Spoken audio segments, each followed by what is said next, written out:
Здраво, Македонијо! Продолжуваат тензиите во бугарската јавност, а еве една од главните теми таму во текот на вчерашниот ден. И не е тоа што мислите. Се започна вака. Само едно, 30 секунди, 30, 20 секунди, 10 секунди. Ајмо! Приготвија се, јас се приготвјат 3 дана да певам Луда по тебе. Немаш? Може неко овде да се повеже sa Bluetoothom? Океј, ајмо сви. 3, 2, 1. Луда по тебе, се знаја, жива рана. Луда по тебе, нешто, играеш. Луда по тебе, ти не стане, жива рана. Луда по тебе и нешто за душата, на душата. Идемо! Да, шокантно новистинито. Диџејот на хуманитарниот ревијален и забавен меч, кој е одлична идеја реално, помеѓу и Новак Џоковиќ и бугарскиот ас Григор Димитров, одби на ноле да му ја пушти омилената Луда по тебе, бугарската преработка на песна на Лепа Брена Луда за тобом. Мислите се шегувам дека ова беше тема во нивната јавност? Диџејот беше нападнат од цела јавност на интернет до таа мера да утринава беше повикан за гостин на утринска информативна програма на најгледаната приватна телевизија во Бугарија BTV.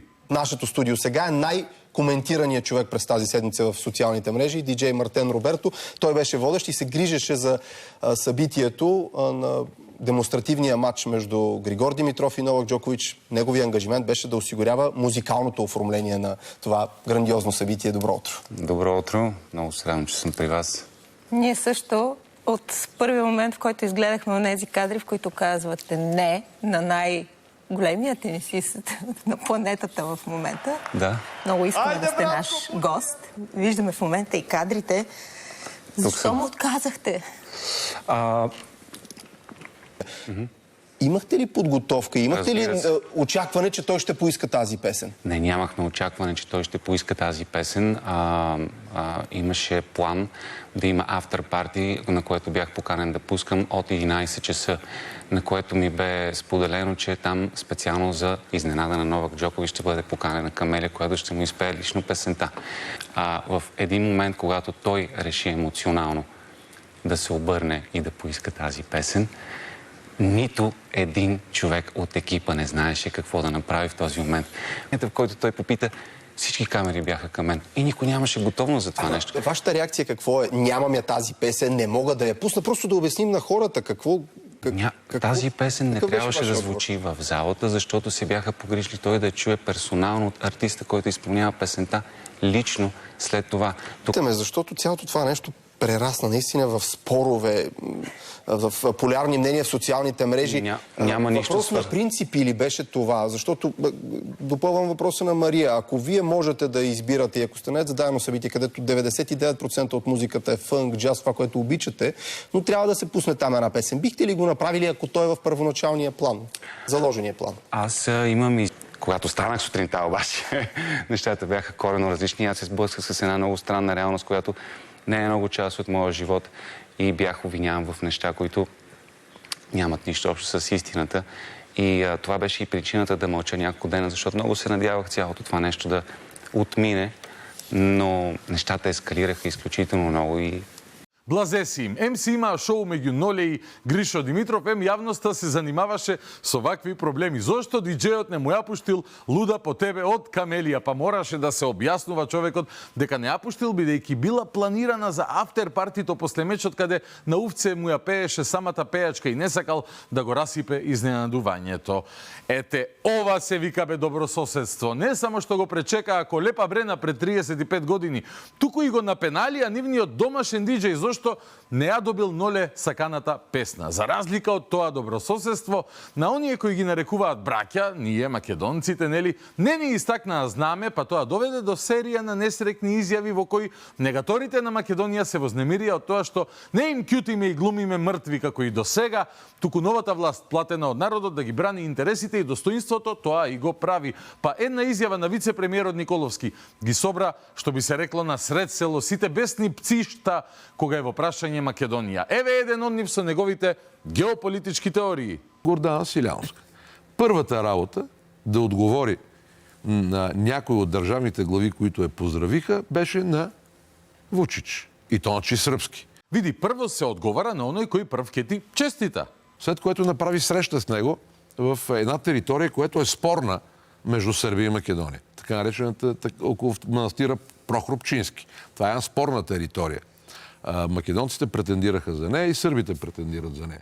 Не е спорна територијата на Прохор Пчински. Тоа е како да кажеш дека Пиринска Македонија е спорна територија меѓу Македонија и Бугарија. Не е спорна, знаеме кој ја владее, но ја знаеме и историјата, како се дошло до оваа состојба. Само, че и там говори на сръбски, демонстративно, и заяви, че живее от двете страни на граница един и същи народ. Не зборуваше на српски и не рече дека живее еден ист народ од двете страни на границата.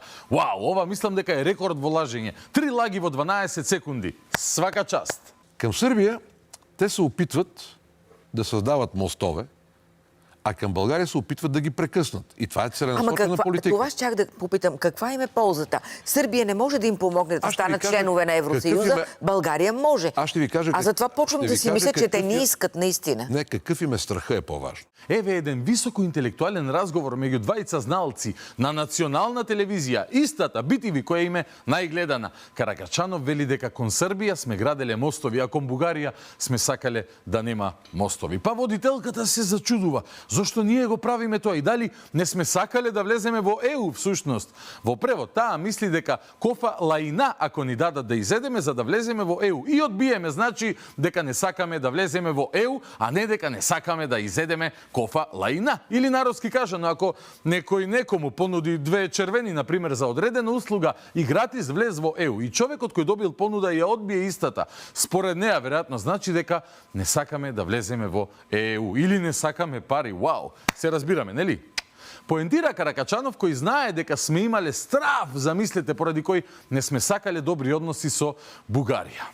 Пред тоа замолувам да се подсетиме како Бугарија преку Каракачанов градеше мостови кон Македонија кои ние, нели, ги рушиме. Хубав празник е днеска Илинден. В 1903 година избухва най-голямото и най-добре организираното българско въстание по време на 5-вековното турско робство. Па браво, царе, какви мостови правиш секоја чест. Среде Скопје, на денот на подпишување на договорот со Заев, оној за добрососедство, Каракачанов се измоча на сред плоштад на македонското и линденско востание. И тоа од позиција на министер за одбрана и вице-премиер, чинам, или во негов речник. Тој направи мост, а ние решивме да не одиме по него и да го запалиме, бидејќи сме лоши. А кон србите сме биле благо наклонети, за разлика пак од нив кој ќе го запале, а нивниот диџеј, затоа што не ја пуштил бугарската преработка на српската верзија на песната Луда за тобом. Чудни се Балканите, нели? А малку чуден е дури и Каракачанов. Ај лажов, па и туп, но има право да го раскаже стравот кој ние сме го имале. И слушајте внимателно. Те знаят, че сърби няма да станат. Тя ги е страх, че ако се отворят отношенията между България и Македония, ако те спазят договора за общата ни история, събитията от общата ни история и личностите от общата ни история, населението, което много добре знае, не малка част от него, не мога да прогнозирам колко, но не малка, много добре знае българските си корени. Се уште гради мостови овој стар коалиционен на Бојко Борисов. Ние во Македонија, замислете, во немал број сме си ги знаеле бугарските корени. Според последниот попис, овој немал број е околу 3500 души, од кои сигурно многумина си ги дознале корените по стариот познат принцип дај ми пари, ке се чинам българин. Не и се продолжи, краси, продолжи. Когато се затоплят отношенията, тези хора ще се активизират. Същия този господин Николовски, само до преди няколко години, на срещи с български политици, евродепутати, Андрей Ковачев, например, така демонстрираше, че той е наясно с историята. Ова се вика пита гомнарка во новинарскиот свет. Во завиена форма ќе направи некој ишарет и ние треба да разбереме што сака да каже. Сштија господин Николовски за кој зборува, еве го пред тие неколку години, што поздрави ви праќаше. In this moment, there are 16 judgments or decisions by the European Court of Human Rights that are not implemented in Bulgaria. 16. Not one, not two, but 16 judgments and decisions by the European Court of Human Rights are not implemented. While these decisions are made here in Strasbourg, Sofia declines to implement them, and by that depriving from the basic human rights citizens of Bulgaria who are declaring themselves as Macedonians. Имам средби со министри за надворешни работи на земји членки на Европската унија, како и со други официјални лица на Европската унија. Решив само иницијативно да дојдам за да дадам подршка, но во исто време да кажам на сите тука дека ние зборуваме македонски јазик, ние сме македонци и ние сме горди на нашата култура, традиција и историја и така и ќе остане, и тоа го знае цела Европа.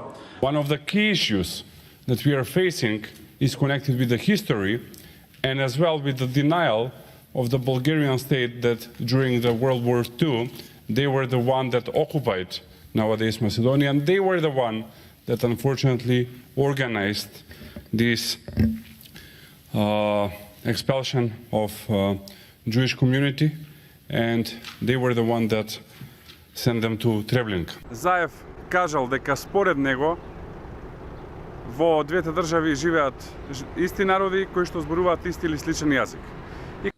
Macedonians are forbidden to use and teach their mother language, restricted of the right of assembly, as well as participation on elections. These judgments must be implemented. The national constitution and courts cannot be above the judgments of the European Court of Human Rights. Самото тоа што не се дозволува на македонците да се организираат во здружение, како што во случајов е Омо Илинден Пирин, или да можат да действуваат на начин што би ги заштитиле собствената култура, традиција, обичај и јазик, говори за демократските вредности.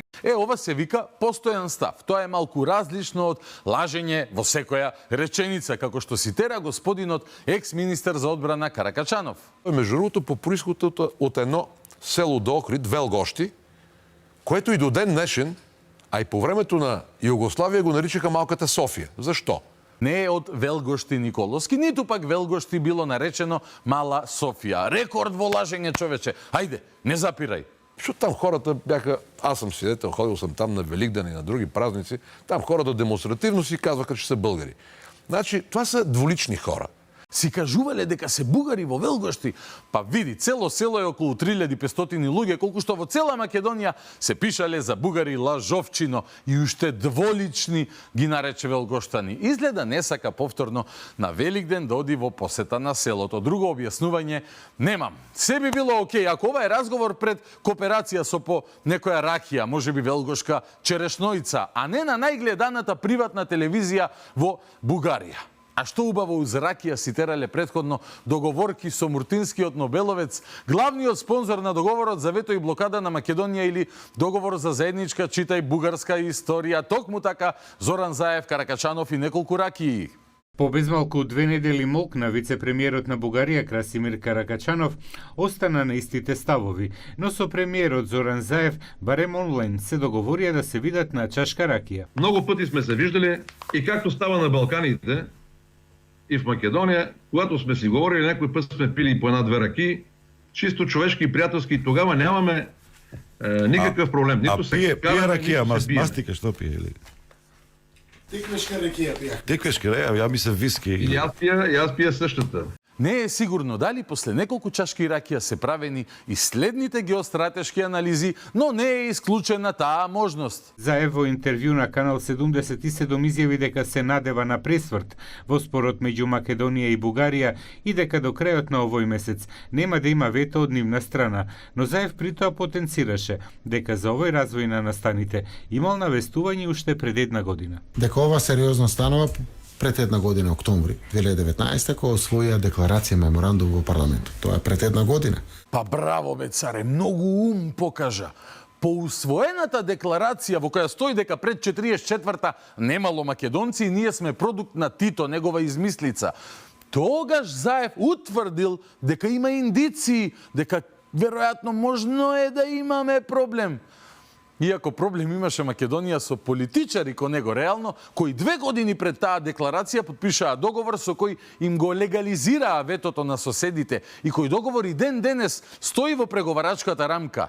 Иако оваа реторика постои 150 години. Па Заев би требало да го знае тоа. Може ли да го погледне? Еве го Крсте Црвенковски од минатото во живо специјално за Заев. Тука признавањето на националните права на македонците во Пиринска Македонија. За Македонија има пошироко национално значење.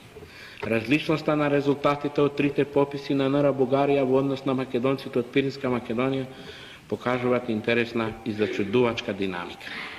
Според првиот попис од 46 година во Пиринска Македонија македонците учествуваат со преку 70% од купниот број на населението во Пиринска Македонија. Во 56 година со 63,7 или 170.862, додека пак во 1965 година македонците учествуваат со 0,1 во вкупното население на Бугарија или со вкупно 8.750 души. Често може да се чуе тезата дека порано, несфатлива и неприхватлива, македонците од Пиринска Македонија низ пропагандата на партијата биле терани во 46 и 56 година да се декларираат како македонци, а дека сега во 65 година им е дадено правото на самоопределување.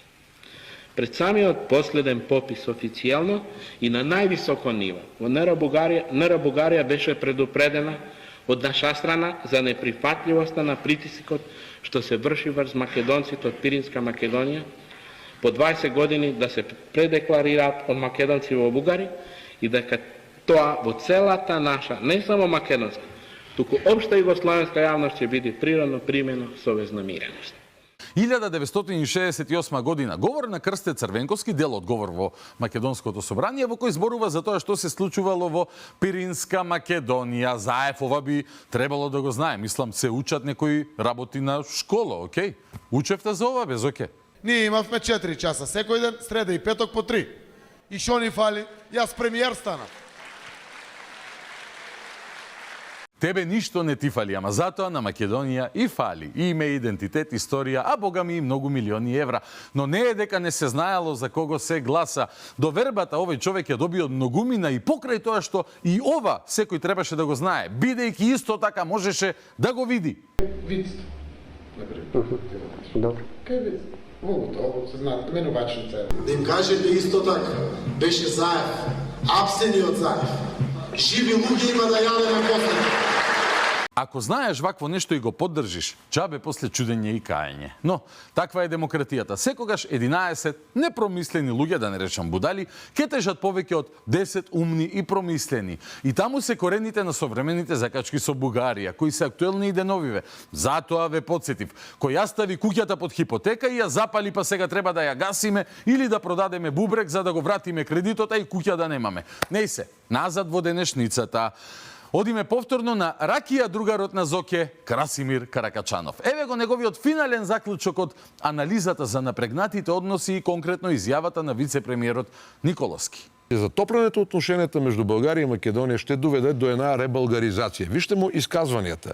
Той нарича предатели тези, които подписаха общата идеята за общия изток. Които на практика вкараха Македония в НАТО. Той ги нарича предатели. Защо? Казва, нямаме обща история. Ето какво ги плаши. Общата ни история. Благодаря ви за този анализ. Аз затова казвам, ами като нямаме обща история, ми откажете се до 1944 година, сложете си Тито, вие така и така имате улици, площади, паметници на комунистическия диктатор Тито, сложете си Тито, имате си петолъчка на знамето, нямате проблем. Благодаря ви за този анализ. Видиш какви муабети се правеле. После 2-3 ракии со Зоке страшно ми е и да помислам. Патем, заврши како што и започна Каракачанов. Со лажење, петокраката ние ја немаме бре одамна никаде. Иако, за волја на вистината, против таа одлука, има од таборот на Зоке. За која втора светска војна зборувате? За која втора светска војна зборувате? Сега на час по историја сме, да ви ги кажам војните период од 41 до 40. За сите партизански имиња, за сите имиња улици што ги избришавте. Вие ги избришавте имињата на сите Видете. херои од Втората светска војна. Видете? Значи, јас нема што да гледам, вие треба да Мислам видите. дека сте ајде грешка ќе и почнеме. далеко Како од не избришани петокраката имиња. која трна? 2009 година. Далеко од избришани Одговорете ми, имиња која и трна мислам петокраката дека 2009 ова ви е година? многу смешен аргумент. Еве, И уште ќе ви еднаш се ќе ве смеат- прашам, јас можам да ќе ви видам се упорна и смеат тоа трпеливо. граѓаните. Која трна петокраката 2009 година? Владата на Република Македонија, предводена од ВМРО ДПМН. Предходно, петокраките ги тргнаа.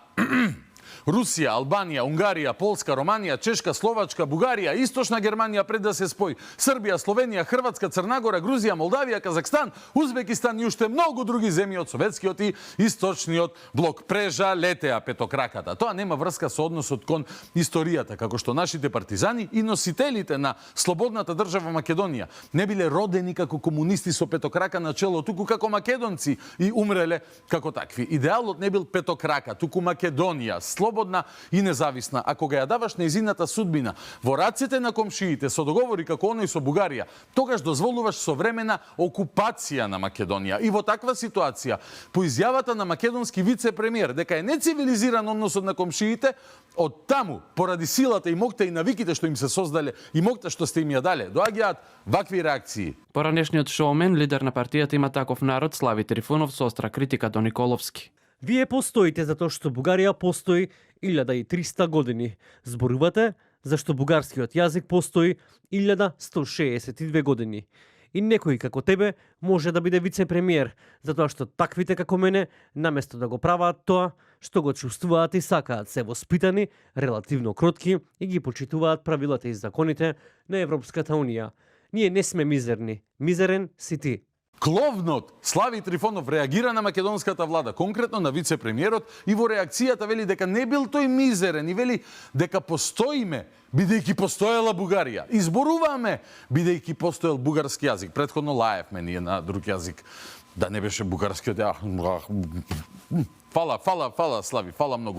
Каков дебил кој тврди, пази, дека не е мизерен, иако самото негово тврдење го докажува спротивното. Уште една придобивка на политиките на предходните скичмени и нивните договори. Ама ја нема нешто Богданка и СДСМ на прес да излезат денес и да кажат дека ова не чини и е срамно.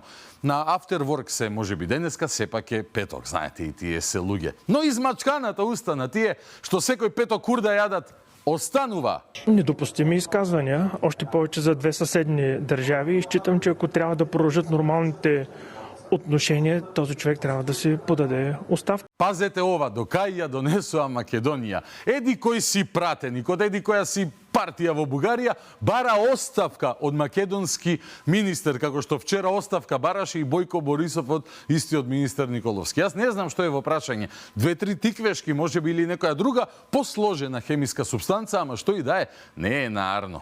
А внимавајте, сега ќе погледнете уште еден европеец. Няма да помириш от Европейски съюз, докато не си оправят начина на поведение, на говорене, не спазват всички елементи от договорите за добросъседство, които са сключени. Нема да ја помирисаат ЕУ.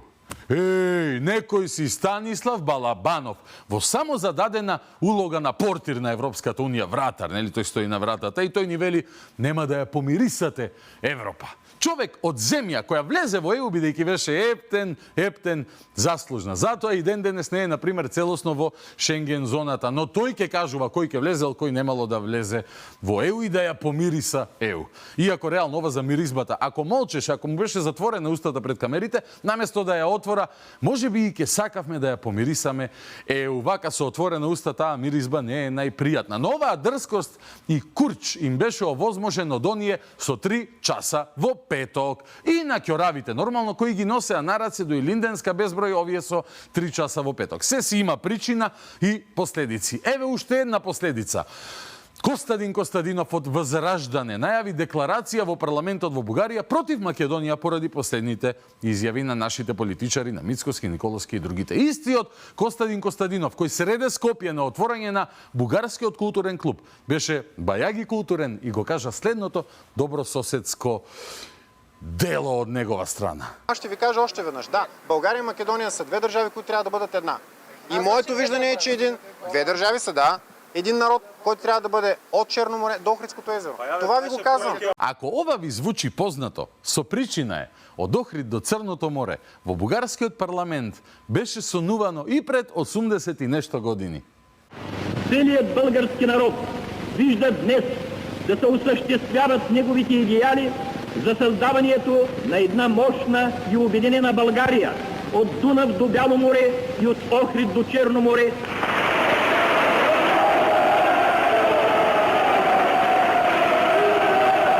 Българският народ ще изпитва завинаги най-голяма благодарност и дълбока признателност към силите от оста и към техните големи водачи Адолф Хитлер и Бенито Мусолини, които осъществиха обединението на България. Ура! И велите нема да ја помирисаме ЕУ ако не признаеме дека живеел еден народ од Охрид до Црното море. Ако ЕУ е таква, нешто смрди во неа. Или треба да се промени пелена на некое место. Или, што би рекол Шекспир, едноставно има нешто гнило. Но борбата продолжува и работите се малку променети.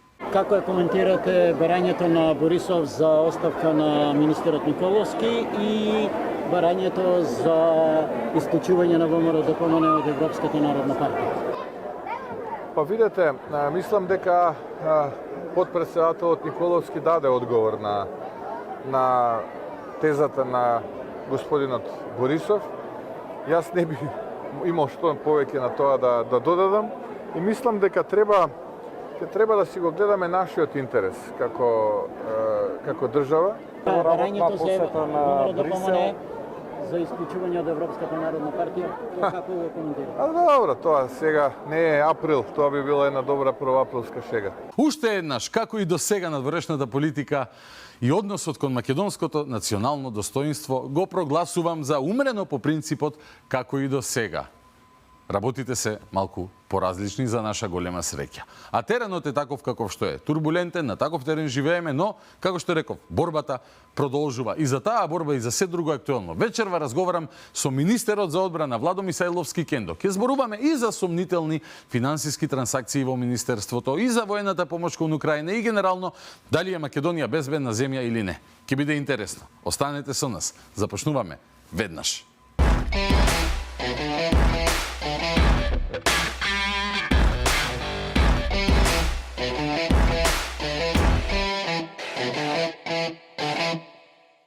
Вечерното шоу петочно издание продолжува со разговорот во студио. Чинам дека вечерва за прв пат имам редовен министер гостин во вечерното шоу. Заедно со нас е Владо Мисаиловски Кендо, министер за одбрана. Може и со Кендо, така со комицкото име. Добро вечер, добре дојде. Благодарам на поканата. Какво е чувството сега? Скоро речи си 100 дена влада, за некој 90 дена, за некој 10 дена, иако нити вие очекувавте, тоа го кажа и премиерот Мицкоски, нити јас, нити јавноста мислам дека очекуваше дека некакви 100 дена ќе се чекаат као формално, дека ќе нема да бидете под лупа на јавноста, нема да има критики, напади, ќе се остави доволно време. Едноставно чинам очекувањата беа преголеми пред изборите и знаевте дека од првиот ден ќе мора онака буквално во огнот и фигуративно и буквално испадна со пожарите да влезете со справување со сите предизвици, па една твоја куса оценка генерално за работата на владата, после ќе зборуваме и за состојбите во министерството. Да, апсолутно си во право. Веќе од првиот ден започнавме баш со пожарите, за жал. И тоа не е проблем што треба да се справиме со било каков предизвик, тоа ни работи нормално, ќе работиме од сабајле до вечер, туку во каква состојба све оставија овие претходниве. Зборам за претходнава власт.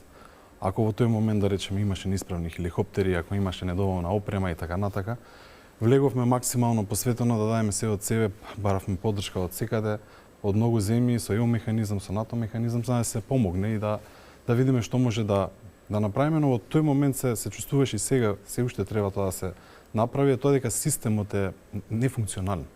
Овие 7 години, вие видите од прв ден очекува, не ни дадоа 100 дена и така, ние во опозиција имавме цело време. Точно. Како речам, освен прогон имавме постојани напади, као да сме нова власт и така натака, како ние да сме влада. Но еве, врската е наистина огромна. Поготово би го спомнал оној период додека траја изборите, конкретно и во Министерството за одбрана, 5 месеци додека биле изборите, каша попара. навистина ништо не се работело, се оставило се на стихино така да си води, да си се тера работата. Волер, па Волерно и многу работи не се завршувале, што има последици. Поради ова се сериозни институции каде што морате постојано да ги следите сите договори, да ги следите сите прашања и така натака. особено предизвици. ресор одбрана на земја која е членка на НАТО. Апсолутно, но тоа било така. Они претпоставувам си имале своја претпоставка, мислам дека знаеле како изгубат и им било поважно како некои луѓе да си ги средат и така натака, бидејќи знаеле дека ќе бидат во опозиција и се во опозиција долго уште ќе бидат. Но она што го оставија е растурен систем. И тоа се чувствува. И сега треба од поново се да се, би рекол од поново, од нула да се градат многу вака процеси, многу работи. Важно им било многу постапки да завршат, еве поготово во Министерството за одбрана. За тендерирање зборуваме? Точно. Тие тендери што побрзо се склучат, дали влада со влада, дали некои други постапки, што сега мора внимателно све, еве, јас пробувам максимално да навлезам во секоја една пора, во секој еден детал, бидејќи се од суштинско значење и за буџетот на армијата, за Министерството за одбрана, но и во целост на државата, бидејќи Министерството за одбрана треба да има над 2% буџет, бидејќи сега сме обврзани и како земја членка на НАТО тоа да го правиме и тоа ќе го правиме, но да нема фиктивни буџети, се правело фиктивни ставки. Во Министерство за одбрана. Само да се крене процентот за да се покаже дека има доволно средства, но тие средства не се користеле. И сега ќе имаме некојаш помала реализација од тоа што буџетот го предвидува. НАТО накрај нема некој чексен баланс да види колку колку да, сте и затоа се гледа потрошиле. внимателно колку е за плати, надоместоци, колку е за модернизација и така натака. Но што мене сега во овој момент ми е многу важно, да се обезбедат сите плати надоместоци согласно колективниот договор. Ова намерно го кажувам бидејќи еден ден пред започнување на изборите, односно истиот ден е потпишан чином колективниот договор каде што има многу додатоци за вработените и така што не биле планирани во буџетот. Тоа се сериозни ставки. Решиле на крај да ви остават товар со кој треба да се справувате Точно, или апсолутно, и тоа не било паќено, значи ако ефективен станал колективниот договор еден ден пред започнување на изборите, замислете тие месеци бидејќи се изборите не се исплаќало. Тоа се огромни суми. И сега што е поинтересно? Сум бил еве јас претходно министер, имам некое скромно познавање. Кога ќе завршат изборите, секој министер има после право до формирање на влада, ги има сите надлежности. Се уште може да функционира. Точно, да. До избор на нова влада, Славјанка Петровска беше министер за одбрана. Кој да, конкретно сега конкретно, точно. И требало да си ги потпишат оние работи што веќе биле заостанати. Тоа не се случило. И натрупани се вака еден куп барања, но еве можам да кажем и благодарение и на премиерот, но и министерката за финансии, сите средства со ребалансот се обезбедени. И прв пат еве министерството ги исплати сите плати со сите додатоци и она што се уште има некои работи од февруари до април што се каснеле, сите ќе бидат исплатени наредниот период и мислам дека согласно колективниот договор се ќе биде исплатено. Тоа го тврдам и тоа ми е приоритет и така ќе биде и прв пат може да се примети огромна разлика. И навистина е тоа огромна работа, бидејќи тоа го очекуваат и армијата и вработените во Министерството за одбрана, но со огромни ставки. Збориме за над 7000 девојки. Збориме за примања што секој ги очекува согласно колективен договор што го ветиле пред избори, го потпишале, но не го реализирав некој.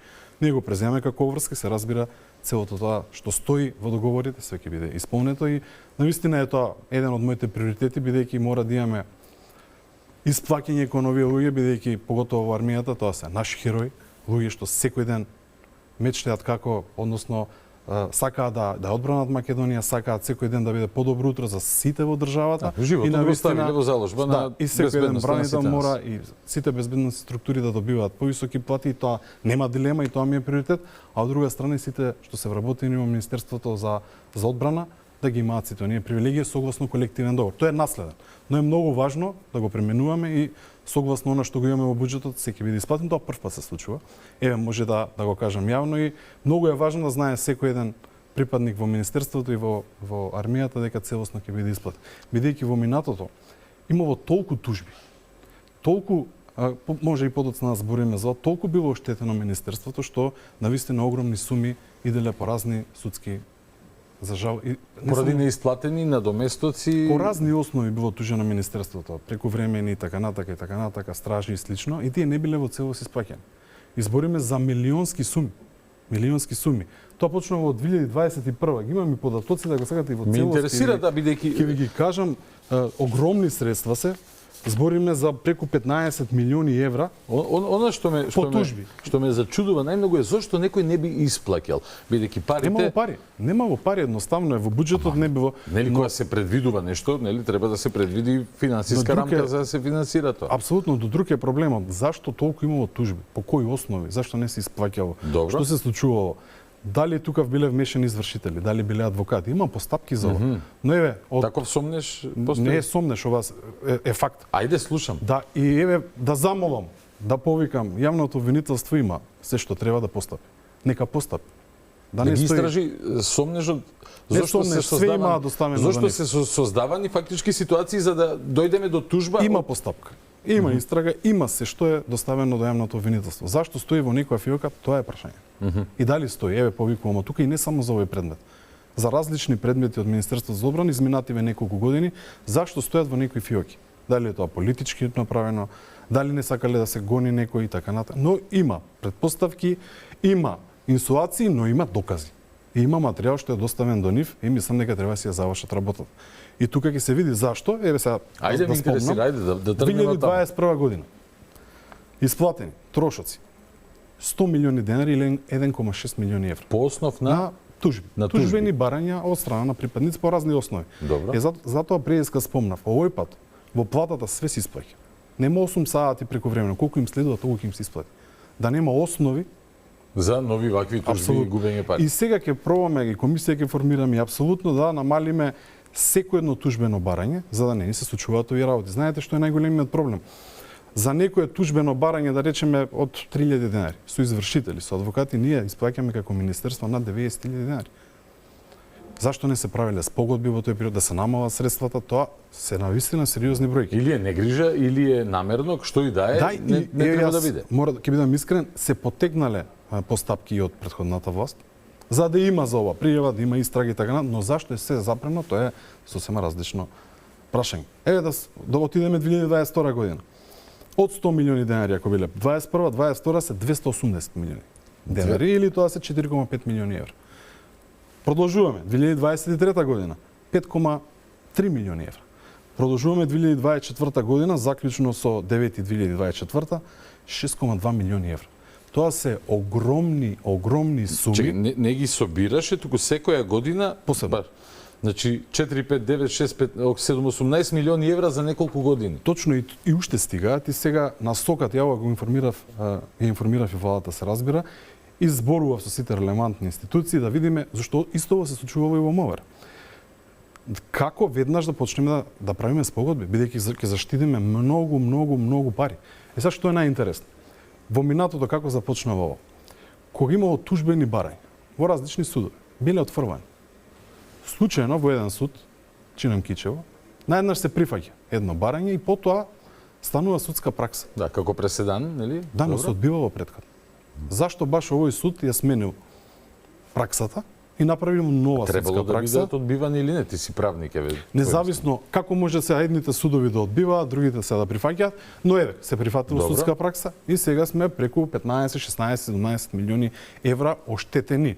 Ја не велам дека луѓето не треба да си ги земат парите, но каматата и основот колку пари плюс се дадени се огромни. И тоа е навистина огромна ставка. Ќе направиме се што може овие трошоци повеќе да ги нема. Бидејќи 15 милиони евра, да речем, 17 растат од месец за месец, замислете колку ќе значат во касарните да се инвестира. Колку ќе значи за нова опрема, колку ќе значи за подобри услови и така натака и така натака. И ова е едно круцијално прашање и да, ќе има за ова и постапки дополнителни. Целосно ќе бидат предадени и нови докази. Се што се случувало, дали има дополнителни работи, ќе бидат предадени до... Тука веројатно и Радмила Шикеринска пред Славјанка, нели, има што да каже? Се што имаме како постапки, и тогаш јас спомнав. Доставено било до обвинителството, но зашто не е постапено? Тоа е прашањето. Еве, независно и они како раководство презеле мерки. Но еве, во овој момент се над 6 милиони евра. Тоа не се сопрело. Туку да има во постапка, мислам дека ќе се... Одлегувањето од владата, чинам сите повеќето од вас моравте едноставно, поради отчетност пред јавноста, една паралелна операција да спроведувате. Едното е да течат сите работи тековно и да почнат да се реализираат оние ветени работи, дел од ветените работи во кампањата, бидејќи нели очекувањата беа големи. Тоа е ситуацијата, луѓето очекуваа и брзи чекори, брзи потези. А од друга страна и да направите ревизија или да започнете со некаква ревизија на состојбата до преземањето на власта, бидејќи и тоа е дел од очекувањата на луѓето кои што го дадоа гласот за ВМРО-ДПМН и коалицијата на овие избори. Покрај овие сомнителни случаи на тегнење на тужбените поборувања за неисплатени надоместоци и овие милионски штети, нешто друго вака поважно? Има многу. Има многу интересни, следниот пат ќе ви ги донесам и дописите, многу интересни, има некои акти заверени од претходната министерка, додека јас сум министер, многу интересно. Пример, јас доаѓам на X ден на функција, после неколку дена подписите се од другата министерка како правеле, што правеле, ќе се истражиме. Ние интерно. Датирано е? Па да, датирано е со подпис од министерката, а јас веќе сум на функција. Пробувале некои да пратат на обука, сгрешиле бројчиња и така натака, но за да се изгрижат луѓе генерално таква природа. Апсолутно и во тие чекори но тоа се разбира, јас ги поништив тие решенија. Работа и за судските органи. Да, точно и ќе си има комисија, лажно представување или фалсификат, така, не знам како, јас не сум правник. Апсолутно, фалсификување ќе си има интерна постапка, ќе сите ги се бидат дисциплинирани нормално, но многу е интересно што тие што мислеле дека ќе им пројде, па дури мислеле дека јас ќе потпишам нешто слично такво, и поништив се разбира сите тие акти, но ќе си има за тоа постапка. Но има доста вака предизвици, се разбира, има многу договори. Два имаме актуелни договори што се интересни, можеби, ако сега ја ги споделам. Што навистина ми е жал што не се презеле активности. Знаете во каква состојба се нашите хеликоптери. Знаете дека тие се од Советскиот сојуз, многу одамна и така натака, и секој еден министер, тоа не обвинувам, туку пробувал да најде начин како да направи договор за резервни делови, како да ги сервисира и така натака и така натака. Имале како претходни раководства два договори, еден е со чешка фирма, држава со држава, подпишан, што е многу интересен, и уште еден има договор со приватна компанијата, односно не е приватна, со компанија државна од Украина. Еве ќе почнам со тој, што е многу интересен. Тоа се наследени договори зборуваме. Се ова наследени, ова се многу одамна договори, значи ово е започнате конкретно за овие транспортни борбени хеликоптери со украинска фирма 2015-16. Дали ние по НАТО стандарди мора да имаме пример, не знам, 7 хеликоптери и тоа значи дека мора постојано. Согласно НАТО приоритети ние сега пешадиската батальонска група треба да опремуваме, си имаме своји цели, своји постапки што треба да постигнеме, не оценуваат и така натаму, тоа е сосема различно. Ние во овој момент мора да ги одржуваме нашите хеликоптери, или јас да спомнам кога дојдов, ниеден не беше во функција, едниот мака мачевме да го ставиме во функција, потоа и вториот го ставивме, бидејќи знаете дека имаше многу пожари, и потоа сите помагаа постојано овие два и тие плюс на МВР, што постојано се појавуваат дефекти, да бидат во функција да се гасат пожари. Зошто не беа во функција, ќе откриеме сега? Да, сега најголемиот проблем што е што овие руски хеликоптери, би ги нарекол од времето Советскиот сојуз, не може да се најдат деловите. И тоа е многу тешко, бидејќи рестриктивни мерки, агресијата што направи и Русија и така натаму, е многу тешко вие да подпишете договори. Затоа се прават со различни земји или со компании. Еве конкретно за оваа украинска фирма, договорот е склучен многу одамна, 2015-16 година, и се е тоа во ред. Склучен е договор, почнале да се ремонтираат де факто овие два хеликоптери, но што е интересно. Последната рата која треба да се исплати согласно овој договор, се гледа дека тие лопатки вака на перките не биле оригинални. И немале доволен систем на грејење и така натака, да не навлегувам стручно, има постручни од мене што треба да го објасна тоа, и не е исплатена последната рата. Од страна на претходната министерка Шекеринска, што во тој момент го констатирале тоа, и тоа е во ред. Ако констатирале согласно записници, согласно се. Дека е лош елемент вграден или... И тука нема дилема и секој може. Но, што е проблемот? Проблемот е бидејќи не се исплаќа последната рата. Ние сме дадени на арбитража. Добро. Министерството е дадено на арбитража. Од страна на министерството се ангажира компанија за се разбира да води таа арбитража, која е платено, верувале или не, приватна адвокатска фирма 5,7 милиони денари. 100.000 евра речици. Точно, да го водат овој случај пред арбитража, ние во тој момент, наместо ние веднаш да пуштиме, да бидеме први жалба и да поднесеме постапка, украинската компанија го прави тоа пред нас. Логиката е ние, ако ние видиме го прават пред нас, дефект, иде на арбитража и ние го губиме случајот, односно се носи на арбитража одлука колку средства треба да исплати македонската страна, колку треба компанијата, бидејќи дел од договорот треба да се прифати, дел да се одбие и така натака и така натака.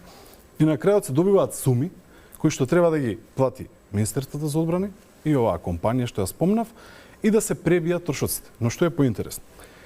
Значи, случајот завршува со арбитражен спор, на кој март 2022 донесена одлука. Украинска фирма да плати на Министерство за одбрана износ од 820.000 евра, плюс Ерибор камата зголемена за 10% согласно договорот, а Министерството, значи ова е украинската фирма, а ние како Министерство, односно како држава, 1.992.000 евра. Ако се пребијат тие... Плюс каматата. Добро, 1.100.000 разликата. Сега, по интерни наши пресметки, она што ние го пресметавме, ако се направи во тој момент компензација, бидејќи вие го губите случајот. Ова збориме дека ова е март 2022 година. Добро, разбирам. Значи од тој ден, веднаш ако се направила компензацијата, Министерството ќе платило околу 1,6 милиони евра со ние камата. Со каматата, аха, точно. добро. Сега, ништо не се направило. И сега поминува известен период, ја претпоставувам во тој период сакале, бидејќи се давале доста пакети за помош кон Украина, тоа е Севорет и така натака, требало на некој начин да најдат како тоа да нема камати, да се пребијат или слично и нема дилема тука ако се пробувале. Постои ли таков некој начин или тоа е само wishful thinking кога на арбитража губиш? Пробувале. Добро. Но таа информација ја што имам, бидејќи немам на доказ од институцијата дека нешто се направило.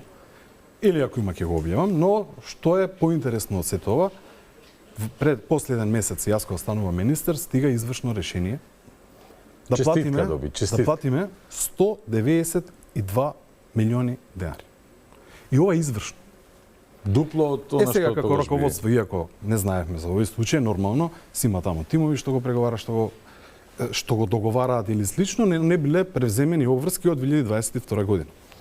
Што значи тој момент дека ние прво немаме компензација направено, второ треба да платиме многу повеќе средства и оштетен е буџетот. Во тој момент јас кога ја добивам информацијата веднаш давам приговор, бидејќи Министерството за финансии не известува дека ќе ни ги извршат средствата. Ова се сериозни пари. Во тој момент поднесуваме приговор, имаме средби со сите инволвирани, дури ги повикав и од украинската амбасада, кој имавме одлични состаноци, одлична вака соработка и добивме пролонгирање за 90 дена. Во овој момент ние ќе направиме се да го компензираме делот, што ние го должиме и они го должат, да платиме помалце средства и да пробаме каматите да се намалат. Тоа треба да. Тоа се вика домакинско работење. Тоа се вика некој да се грижи за институцијата, бидејќи сега после 2 години каматите многу пораснаа. И се во овој момент ќе ни ги извршија сите средства, ќе немавме можност во овој период да најдеме таа компанија да разговара. Каматата е фактички врзана со стапката која што е важичка во моментот. Но многу е тешко во овој момент со украинските компании да преговарат и така натака, се разбира зашто, но ова се случило поради негрижа. И ова е навистина сериозна работа, каде што во овој момент поради нашиот приговор се одложи и сега ќе направиме се во наша корист, да направиме компензации да повторно да исплатиме, но многу помала сума. Добро, како да се стави крај, или мислам никогаш не може да стави крај, но да се постават некои стандарди во кои што функционер нема да се однесува по тој начин со обврските кои што ги има, бидејќи во случај на тужба на крај државата ќе покрие трошокот. Тоа е исто и во правосудството, на пример судија кој што осудил криво, нели на Страсбур, ако после X години, 5, 10, 12 години добие финансиска оштета човекот кој што е криво осуден, судијата може да, не знам како е по закон, дали може да биде разрешен поради пресуда од Страсбур кај нас, но еве и да може, финансискиот надомест повторно ќе го плати државата. И се чини дека се многу комотни луѓето кои што носат такви одлуки. Како во овој случај. Ако има обврска институцијата да плати, ќе плати. Ова е значи арбитража, ова е последна дистанца. Се согласувам. Некој не му било гајле. Или па му било гајле, па требало да се платат дополнителни средства, или постапката да трае што подолго, па да се плаќа повеќе на адвокати и така натаму. Но кога имате ви одлука, и таа одлука е 2022 година, вие мора да постапите. И тоа да има трак дека сте постапиле Еве ја јавно кажувам дека сега ние се ќе направиме. Да, гледаме каматите да не ги платиме, дали ќе успееме, не знам, ќе продадеме се од себе, но убеден сум дека ќе направиме компензација, бидејќи тој дел што ние треба да го земеме како држава, мора да го пребиеме. Апсолутно. Да, така е, да. Но има такви постапки. Јас не верувам дека е многу лесно да направите вие договор во овој момент за сите делови. Бидејќи е многу тешко да ги добиете. Има уште еден случај кој ќе го нафрлам само вака. Има уште еден случај за хеликоптерите кај што е потпишан со чешка компанија. Тоа е држава со држава, де факто. И се многу интересно каде што еве долго време истиот проблем го има обезбедување на тие лопатки или перки, и што не може да ги достават, и тој е активен договор, но во моментот кога стигнавме тој договор веќе јас кога станав министер, тој измена. Во тој момент само побарале да се продолжи банкарската гаранција која што била авансна, зашто се дали 3 милиони евра аванс. Ми стига информација дека до мене веднаш кога стигна информацијата, ја веднаш реагирав, кога стигна дека гаранцијата трае до крајот на август и ако ние не ги извршиме, банкарската гаранција пропаѓа, а договорот не е продолжен со анекс. Има поставка. Анексот си иде во влада, си иде во собрание и така натаму. Да, држава со држава. Сега многу интересно што анексот пред да почнат изборите не е доставен по редослед и не е потпишан анекс. Они го знаеле ова дека треба да го направат. Не е пуштен во собрание, зашто не е пуштен во собрание не знам. Јас веднаш кога дојдов го поминав во влада, поминав во собранието и стигна, но се појави друг проблем. Што е проблемов? До 30 месецот, ако вие не активирате банкарска гаранција, тоа ќе измени и вие не сте ги наплатиле средствата. Ја веднаш реагирав и кажав на таа компанија дека ќе активирам банкарската гаранција ако не ја продолжи. Во тој момент таа компанија не сакаше, но со преговори така натака ја продолживме гаранцијата, бидејќи во овој момент хеликоптерите се таму.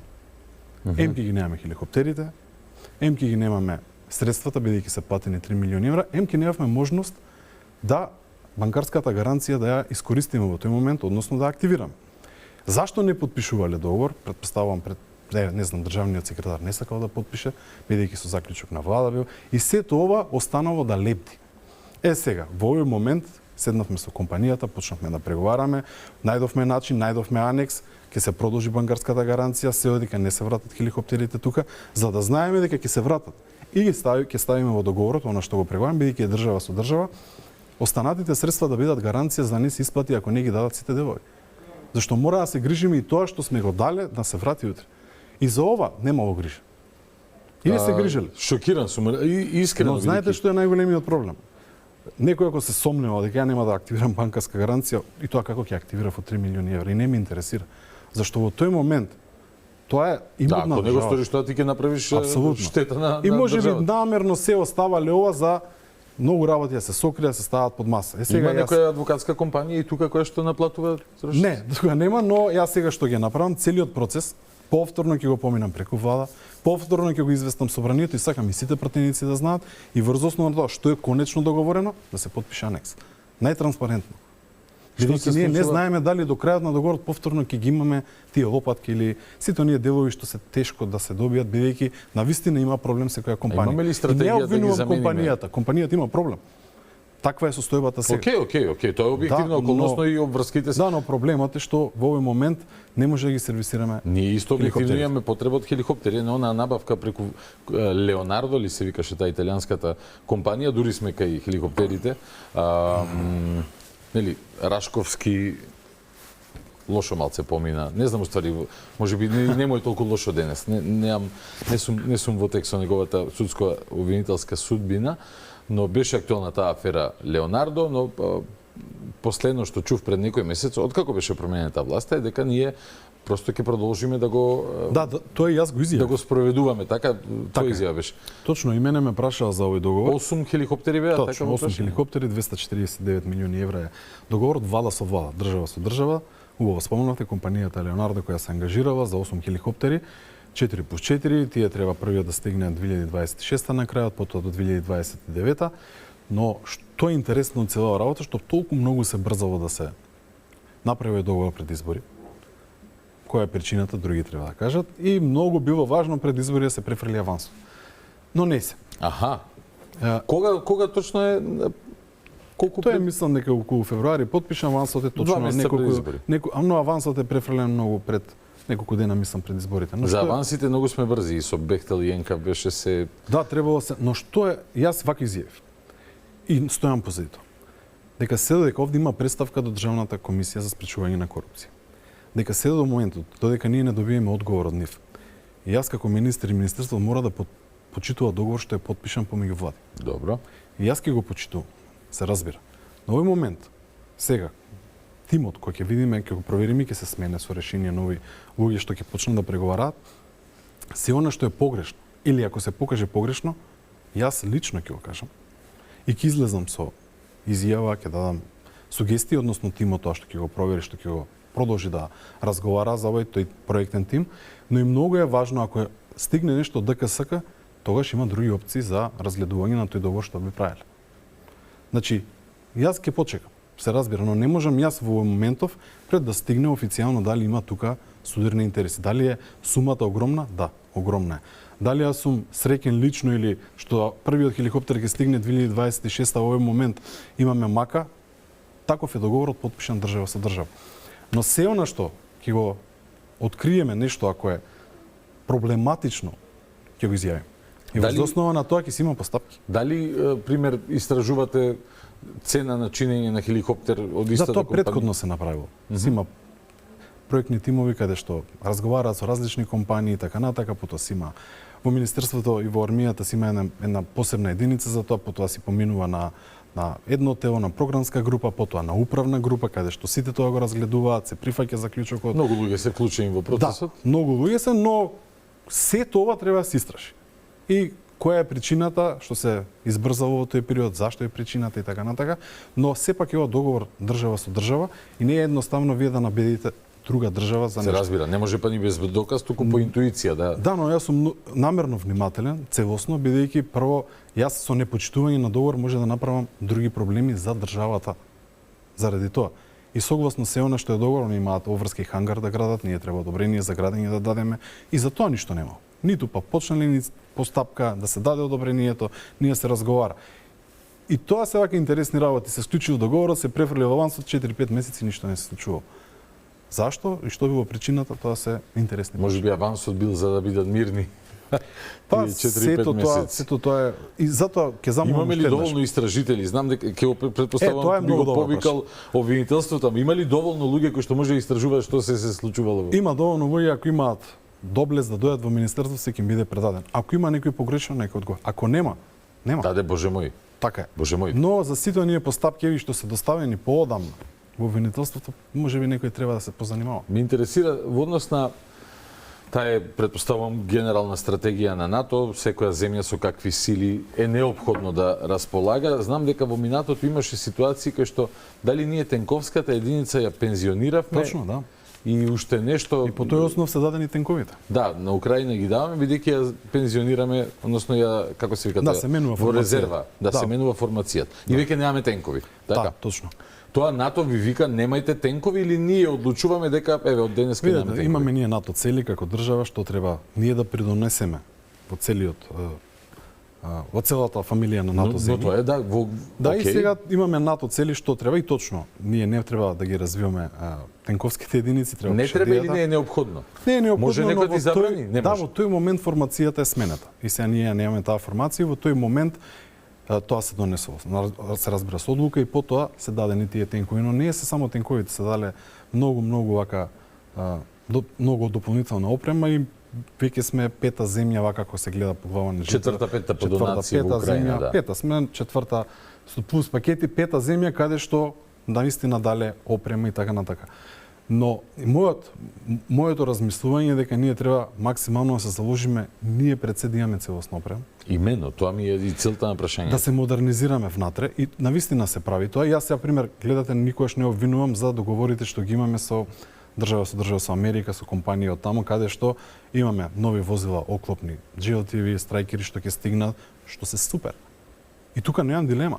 И тој договор ќе продолжи и соработката е феноменална и таа треба да продолжи. Имаме договори со Франција, имаме со Турција. И тоа е се во делот на нова модернизација. Тие договори ќе продолжат да се развиваат, да да го видат крајот, бидејќи нас не требаат и ракетни системи, нас не треба и пешадитско вооружување, нас не согласно таа требаат нова и формација, така. Тоа сакав да кажам и ќе продолжим. Но сега во овој момент, јас ќе бидам максимално искрен и секогаш ќе бидам. Преземените доспеани обврски за следните години се огромни. И Министерството ќе има огромен проблем да ги обезбеди сите овие финанси. Ако оваа година веќе буџетот беше 2, сега со ребаланс 2,1, 2,05, следната година што го предложивме буџет е 2,4. Тоа се многу сериозни пари за една мала земја. Али ако победи Трамп, ќе не сака многу, бидејќи тој беше жесток поборник на... Па видете, од тој период започна да расте бројката на дополнителни средства во сите буџети на земјите. И тоа треба да бидеме реални. Он, како председател на Америка, почна таа прогресивна политика што повеќе земјите да одвојуваат средства. Ние го следиме тој тренд, ние сме мала земја, нашиот процент во тотал е многу помал, се разбира, но треба да издвојуваме средства за модернизација. Но јас лично што сметам, и тоа го зборувам секој ден и со генералштабот со сите, сакам внатре да ги промениме работите како да имаат подобра опрема. Како војниците да имаат подобри касарни. Како да не тече. Ние сме на буква А во азбуката, предпоставувам кога е. Да, но купуваме модерна опрема. И тоа е одлично. Добро, супер. Дали чизми има но за... да ги смениме ајде хермелините што се многу години тука и што не може да најдеме дел. Ме разбирате? Бидејќи не се произведуваат многу делови. Ајде да направиме, јас ќе пробам максимално да ги сменаме некои правилници од минатото, каде што во тие правилници се ме обврзани некои, само да ви објаснам, кога се распишува тендер во министерството, се мора да дојде од армијата, па министерството, ние сме како сервис на армијата, што треба да се вика нас ни треба ова. Да, и сега многу тендери пропаѓаат. Бидејќи се многу стари правилници, не знам, или е пример за самата униформа. Најчесто е фалат фабриката Тетекс. Добро. Но јас немам ништо против, супер, секоја чест. Не постои веќе. Треба да видиме како е во другите НАТО земји членки, како е во подобрите земји, да видиме концепт, да распишеме тендер каде што ќе се појават повеќе. Денеска и тоа го зборев на еден состав.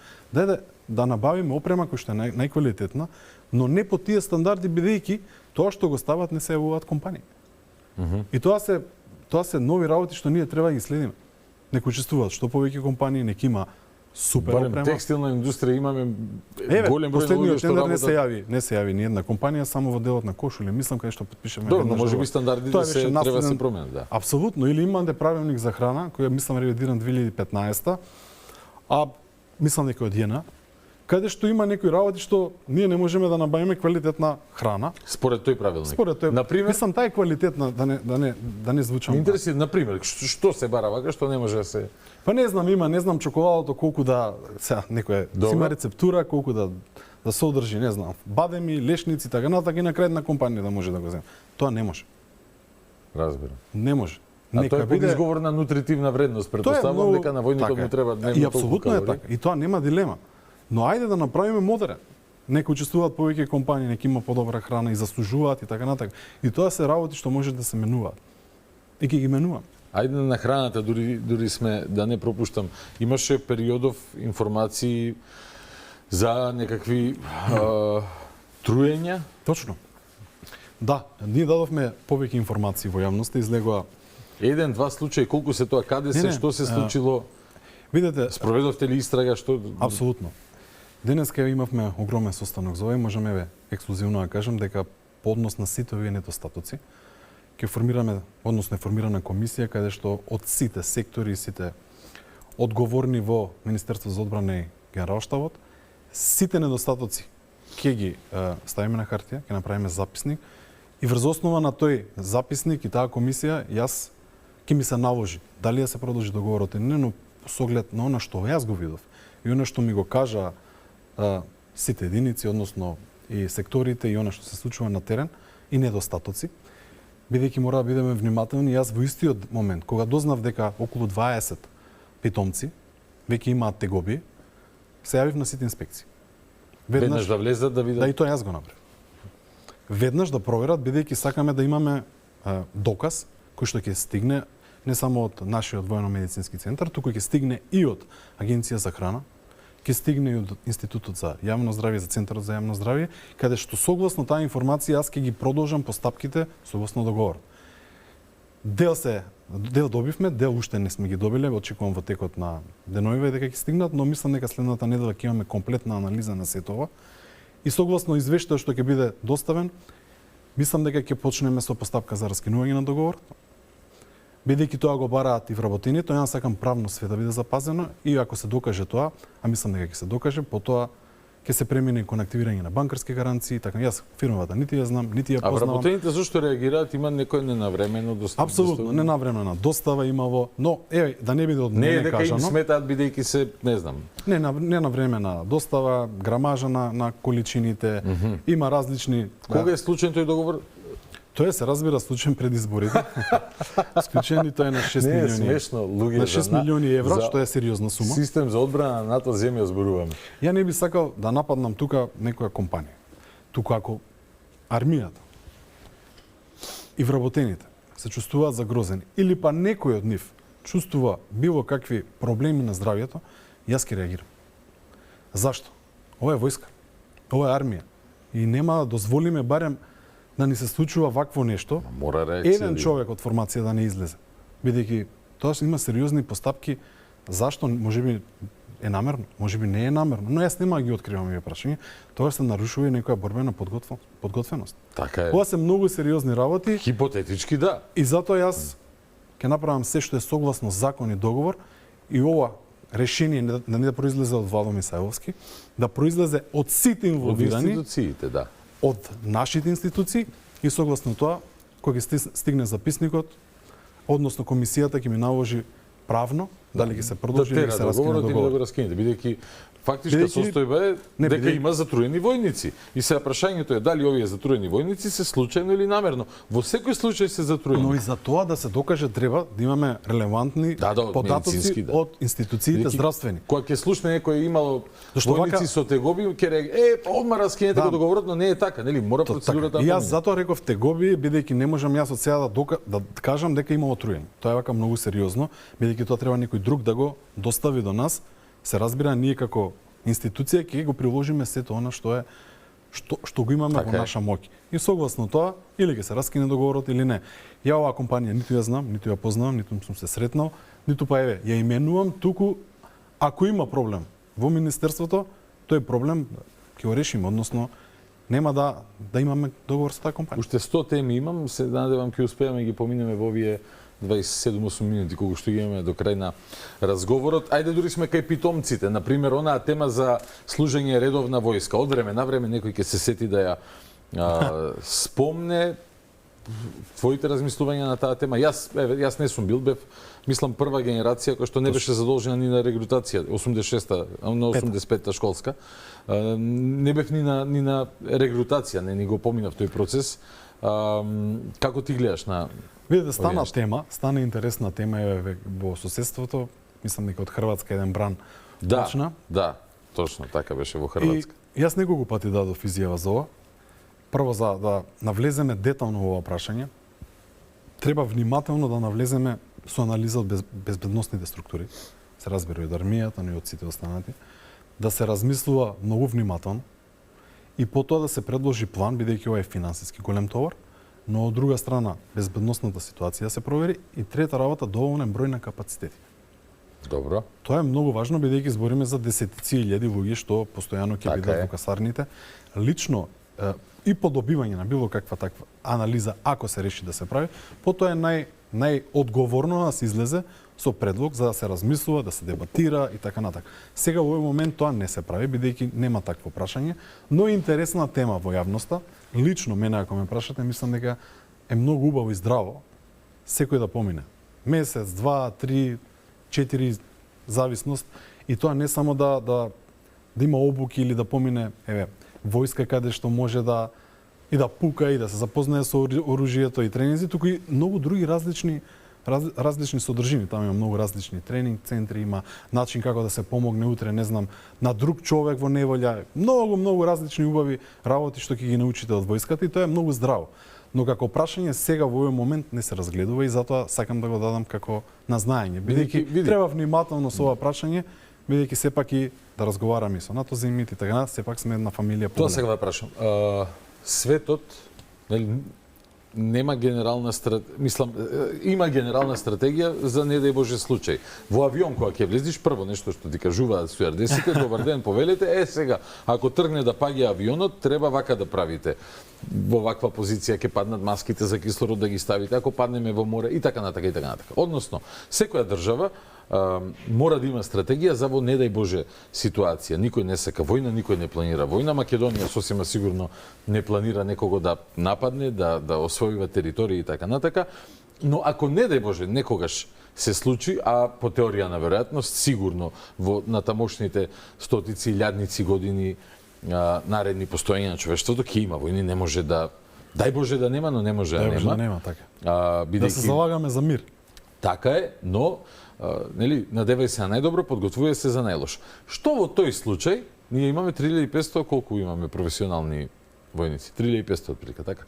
Што ако, не дај Боже, НАТО влезе во војна со Русија? Ајде да направиме едно хипотетичко... Не се само 3500, има многу повеќе во армијата луѓе што се подготвени да дадат се од себе. Но прашањето ми, ако дојде до ситуација да има потреба од масовна регрутација, се вика тоа, како се вика? Да, мобилизација. Тоа е мобилизација на... И сега мобилизација. Ако мене ми дадат пушка, јас можам, не знам, да исчистам прашина вака, да вежбам со незе, но не знам што правам со незе, бидејќи јас не сум ни морал. Да, но ова прашање многу порано било разгледувано, претпоставувам од тој период се донела одлука да нема задолжителна војска и сега стана тема бидејќи почна многу држави да го наметнуваат како тема, а од друга страна мислам дека и самата глобализација која почнаа самите држави што повеќе се вооружуваат или да трошат многу повеќе средства за модернизација, но ја би кажал за соопремување за оружје, стана како една тема поради она што се случува во Украина, она што се случува во Израел, што се случува во Либан и така натака, и станува прашање. Јас сакам пообратно да кажам дека безбедносната ситуација во Македонија е стабилна. Никој да не се секира и македонската армија е подготвена за секој ден хипотетичко сценарио. И јас дур сум министер, секогаш ќе бидам на истиот став со целата армија и ќе бидам еден од нивниот браник да ги фалам, да ги почитувам и да дадам се од себе да бидат најдобри. Види, и се докажале во многу мисии, нели, надвори Авганистан и Ираци. Апсолутно, имаме специјални единици, феноменални, што постојано се на мисии, постојано се подготвуваат и навистина чест и респект. Како се прави тој проценка, асесмент, кажеш, таа проценка на глобалната безбедносна ситуација? Сега колку смееш, кажи ми, ти имаш безбедносен сертификат од, не знам, највисок највисокиот. Да, имаш состаноци со министрите на НАТО, така.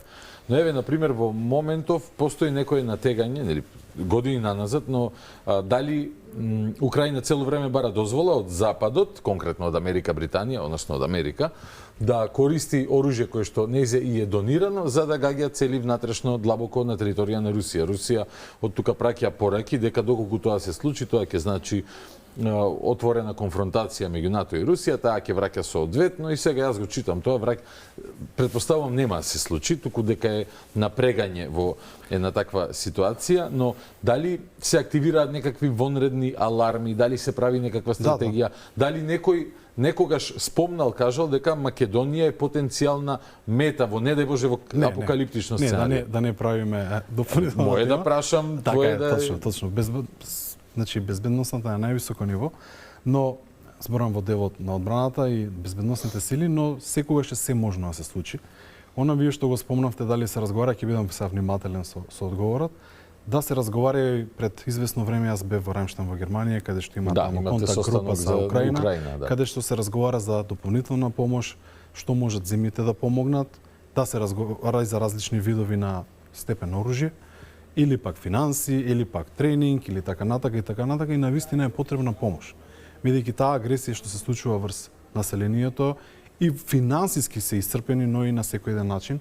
И навистина ние колку што можеме треба да помогнеме, но пак ќе кажам, приоритет е Македонија, за мене секогаш ќе биде, и се она што можеме да помогнеме како земја членка на Алијансата ќе помагаме, но најважно ми е најважно мене, македонскиот народ, македонската армија и се разбира Македонија. И мора ние тука да дадеме се од себе, а и да дадеме нешто, и што претходно е премногу дадено, да гледаме како да го смениме, да имаме дополнителни резерви. Има некои работи што не се користели и се дадени, еве јас најавив пред известно време дека и нов пакет се размислува да се даде, то точно. Но тој пакет е прво донесен на програмска и управна група пред ние да дојдеме како влада и пред изборите, но тоа се да речеме, са пак сум многу внимателни работи, не ги кажувам со. Да, не мора. Работи што не е нешто, работи што претходно се дали, други делови што треба да ги дадеме, бидејќи веќе не ни се од интерес да ги имаме. Но пак ќе повторам, се она што ни треба ќе задржим. Мора да задржим. Бидејќи гледаме дека наоколу секој се вооружува и ние ќе дадеме се од себе, да имаме што повеќе модернизирана војска и капацитети, но паралелно да направиме и подобри услови за да се чувствуваат сите припадници во армијата дека се на едно високо ниво. Разбирам, меѓу редови читам нешто. Иначе она од медиумите што постојано се леферува, ова се бара, она се бара и така натака, помош се бара од страна на Украина, било каков начин. Не. Но она што го читам меѓу редови е дека фактички како да имате процена во Министерството дека минативе години многу било поважно шоу-оф да се направи пред партнерите од Западот, дека ние сме конструктивни и даваме опрема, без да се води сметка дали имаат чисто рало, кондори и опрема од најбазични работи. Не воопшто нема да обвинам дека се дало. Туку немало вода на некој тренинг таму на Криволак или каде беше. Тоа беше првата недела од кога дојдов како министер. Вода немало за немаше тендер, и тоаш веднаш пробав да најдам преку компанија и така натака, благодарам. Тоа е негрижа за Да, немаше вода, бидејќи не беше подпишан тендерот, зашто не беше подпишан, тоа е друго прашање. Сега има и тоа за хеликоптерите беше подпишан. Така, но можеби немале време, може и ова ќе го подпишале, но не знам зашто, како и да е се обезбеди вода, но тоа се суштински работи.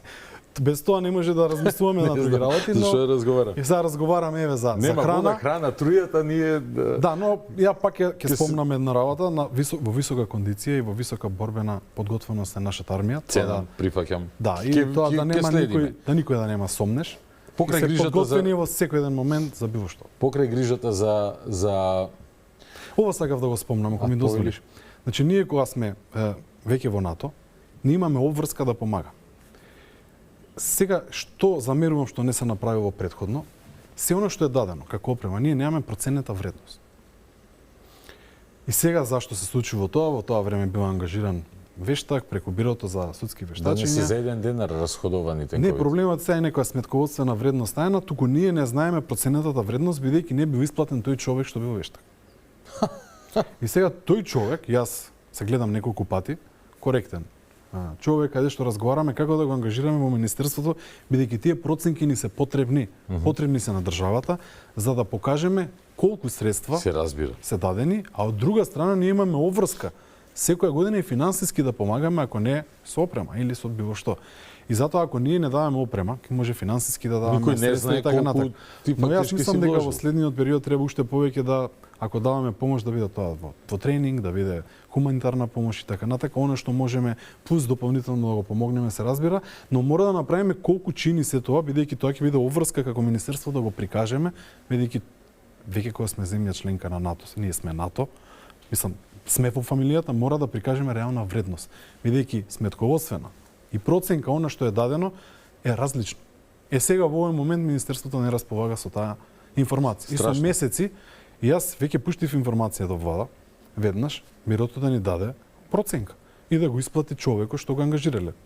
Добив некој одговор дека не може тоа да го направат и сега јас ќе давам се од себе да го ангажираме човек за да ги добиеме тие информации, бидејќи човекот работел без пари.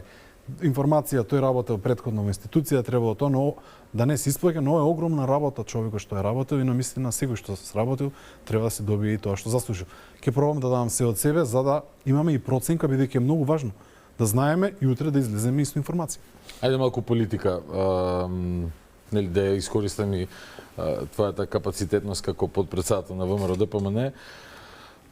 Законот за бранители. Овој пат поднесен од СДСМ, конкретно твојата претходничка беше промовирана Славјанка Петровска, откако претходно со години не можеше никако да дојде на дневен ред, поради онаа вечна под тепих политика да не зборуваме за 2001 година, особено не партиите носители на власта, кои што генерално се бирани од македонците во Македонија. Сега СДСМ го поднесува законот за бранители и повторно тука некакви гимнастики се случуваат, комисија не закажува од ДУИ, пратеничката и така натака и така натака. Ќе видат ли правда бранителиве конечно? Возможен ли е било таков концепт за кој што се залагаат од коалицијата Влен, односно представниците на политичките партии на албанците од Македонија, докаде е таа работа реално, ако може да... Јас бев информиран дека е бившата министарка го поднела тој закон, стигна до мене, го видов, го погледнав законот. Добро е што има дебата, добро е. Јас би сакал тој закон многу порано да беше пуштен, да бил договорен, па да помина не во првите 100 дена вака да се достави, каде што не знаме зашто можевме да разговараат со министерството и така натака, но не се. Очевидно е политички пиар. Една убава изјава. Да, политички пиари за да се прават некои Генерал коини. Ангелов имаше коментар дека се измешале баби и жаби во законот, односно дека не е... Но јас сум на става дека на секој еден бранител треба се да му се помогне. И тука нема дилема. Од кого и да е тој закон. Зборам за македонските бранители. Се разбира. И не само од 2001 и предходно некој што загинал во некој несреќен случај, конфликт или така натака. Или потоа, апсолутно, или потоа. Но за политички поени да се пушти ваков закон е малце чудно, но она што го кажа и премиерот Мицкоски, сме биле забранители, ќе бидеме и сега сме. И тука нема дилема. Сега јас ќе оставам дебатата, нека разговараат и партијниците, ако ценат. Јас како министер и министерството секогаш нормално ќе даде позитивно мислење за секој еден бранител што бива во одбрана на Македонија. Тука нема дилема. Имаме забелешки на законот и така натака, ако се побарат ќе ги доставиме, но што е поважно јас во овој момент што сакам да го направам, тоа ќе го направам во следните буџети, во самиот буџет. Што повеќе можности да им направиме преку министерството да им помагаме. Да им помогнеме за нивните фамилии и тоа го правиме у моментот додека зборуваме. И нема да излегуваме, нема да се фалиме, туку навистина тие луѓе заслужуваат. И ви кажувам посебна програма. Како им паралелен механизам за, нели, да им помогнеме на луѓето и на нивните семејства.